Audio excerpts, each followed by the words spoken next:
بسم الله الرحمن الرحيم. الحمد لله رب العالمين والعاقبة للمتقين والصلاة والسلام على رسوله النبي الكريم وآله وأصحابه أجمعين. لرن اسلام ٹوڈے چینل کی جانب سے سب بہن بھائیوں کو سلام پیش کرتا ہوں. اگر پہلی بار آپ ہمارے چینل پر تشریف لائے ہیں تو برائے مہربانی ہمارے چینل کو سبسکرائب کریں اور گھنٹی کے نشان کو لازمی دبائیں. سامعین کرام، آج انتہائی مجرب عمل لے کر آیا ہوں. ہر طرح کی مشکلات پر پریشانیوں سے نجات حاصل کرنے کا ہے. یہ عمل مشکل کشا ہے. ایک ایسی صورت کا عمل ہے جو شخص بھی اس صورت مبارکہ کو پڑھتا ہے اس کی حاجتیں پوری ہوتی ہیں، اس کی دعائیں قبول و منظور ہوتی ہیں، اس کی مشکلات اور پریشانیاں دور ہو جاتی ہیں. اور اس مبارک صورت کا پڑھنا جو ہے دین اور دنیا دونوں میں ترقی کا ضامن ہے. اگر آپ اس کی تلاوت کریں گے نہ صرف دینی طور پر ترقی ملے گی بلکہ انشاءاللہ العزیز دنیاوی طور پر بھی آپ کو ترقی ملے گی. اور کسی بھی قسم کی بندش اس کا خاتمہ ہو جائے گا. بندش خواہ نظر بد کی وجہ سے ہوگی ہو یا حاسدین کی وجہ سے ہو یا کسی نے جادو کے ذریعے کوئی بندش وغیرہ کا کوئی جادو کیا ہو، وہ بھی انشاءاللہ العزیز مسئلہ جو ہے ختم ہو جائے گا. یعنی کہ بندش، رکاوٹیں، پریشانیاں، مصیبتیں دور ہو جاتی ہیں. اللہ تعالیٰ آسانیاں پیدا فرماتا ہے اور دعائیں جو ہیں وہ قبول و منظور ہوتی ہیں. اس وظیفے کے یہ فائدے ہیں.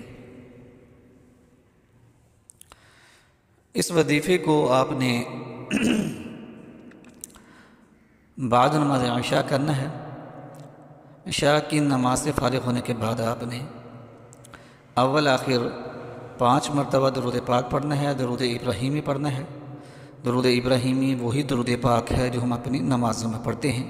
میں آپ کے لیے تلاوت کر دیتا ہوں تاکہ آپ سن سکیں، اور اگر آپ کو یاد نہیں ہے تو آپ درود پاک کو یاد کر سکیں.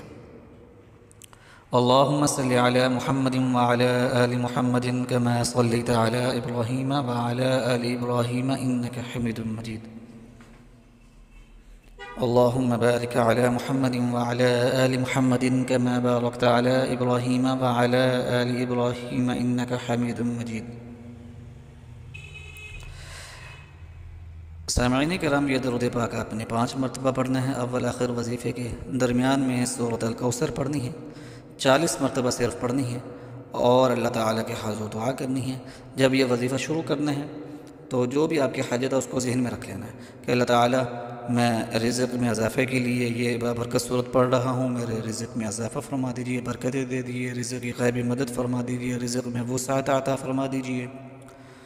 اور اگر کوئی اور مشکل پریشانی ہے، مصیبت ہے جس سے چھٹکارا نہیں مل رہا تو اس کو ذہن میں رکھ کر پڑھیں. اگر اولاد نہیں ہے تو ذہن میں یہ حاجت رکھ کر پڑھیں کہ اللہ تعالیٰ مجھے نرینہ اولاد عطا فرما. سامعین کرام،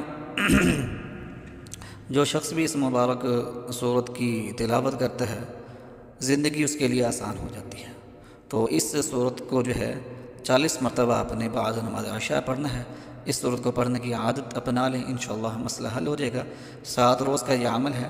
اگر 7 روز کے اندر یہ مسئلہ حل نہ ہو تو اس عمل کو پھر 21 دن آپ نے کرنا ہے. انشاءاللہ العزیز اللہ تعالیٰ کے فضل اور کرم کے ساتھ مسائل جو ہیں وہ حل ہو جائیں گے. یہ وظیفہ ہر جائز حاجت کے لیے ہے اور ہر جائز مقصد کے لیے ہے. امتحانات میں کامیابی کے لیے اسٹوڈنٹس کر سکتے ہیں، بے اولاد اولاد حاصل کرنے کے لیے، بے روزگار روزگار حاصل کرنے کے لیے، مصائب سے چھٹکارا پانے کے لیے، بیماریوں سے شفا پانے کے لیے، بندش اور رکاوٹ سے نجات پانے کے لیے، حاسدین سے چھٹکارا پانے کے لیے یہ وظیفہ ہے. اس کے بے انتہا فائدے ہیں. دعاؤں میں یاد رکھیے گا اپنے پیارے چینل کو. وآخر دعوانا ان الحمد للہ رب العالمین.